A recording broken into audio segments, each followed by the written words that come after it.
taco? Yeah, I was a taco and she was like a taco sauce. Yeah. Taco Tuesday.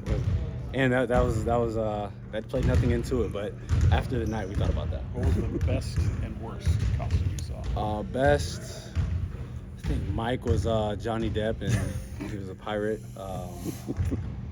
Dolkey's won, Davis won Luke won the costume contest. He was Forrest Gump.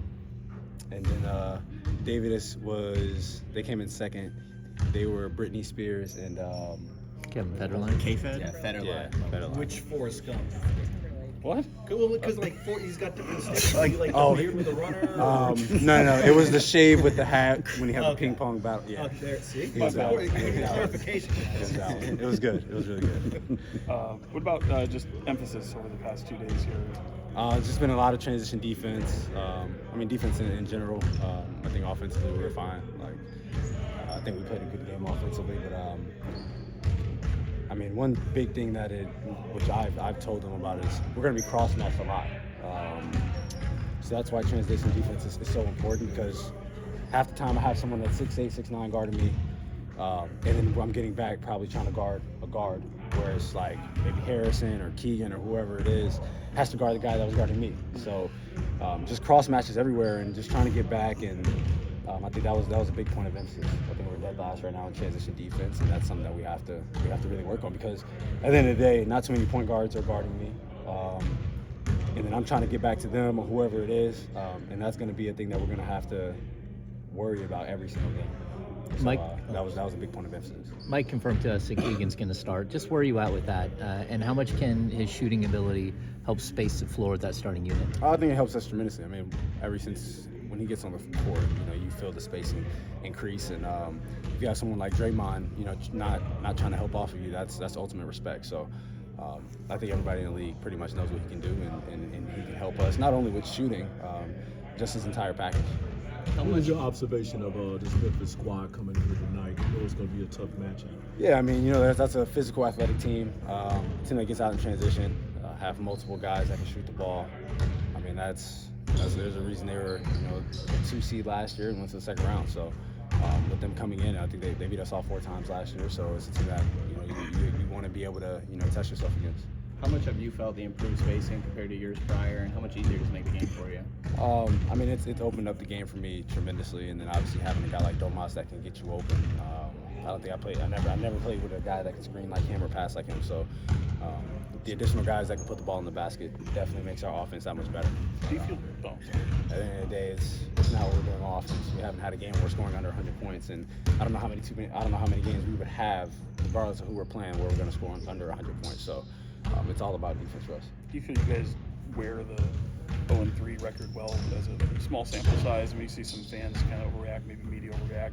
Do you as players tend to overreact to it as well? I think guys definitely overreact. I think it's human nature to you're 0-3, regardless if it was 10-game season or 82 game season. I think it's kind of natural for that to happen. But for us, we're just continue to work, get better where we're not good at, get better where we are good at, and put a complete game together. I know you're a top 5 in deflections right now. I'm curious, was that like a big point of emphasis for you coming into this season? What's maybe been different for you on that side of the ball?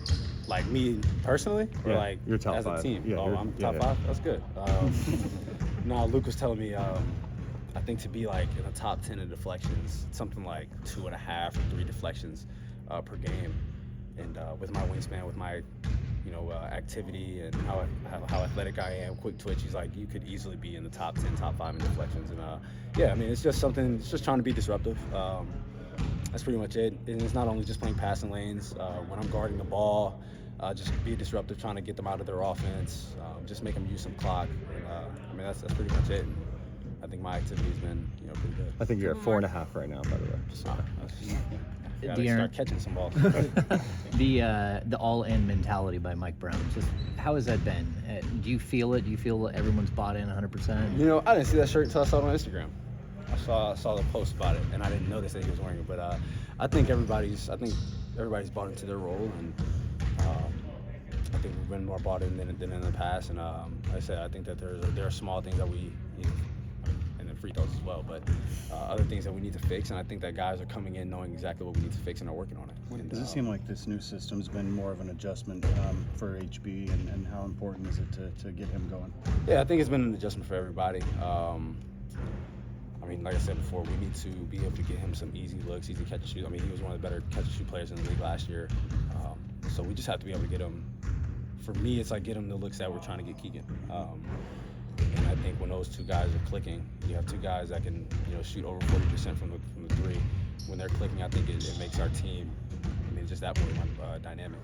When you came into the league, it was a lot of noise. It was like you and Lonzo always kind of that conversation. Now it's kind of shifted.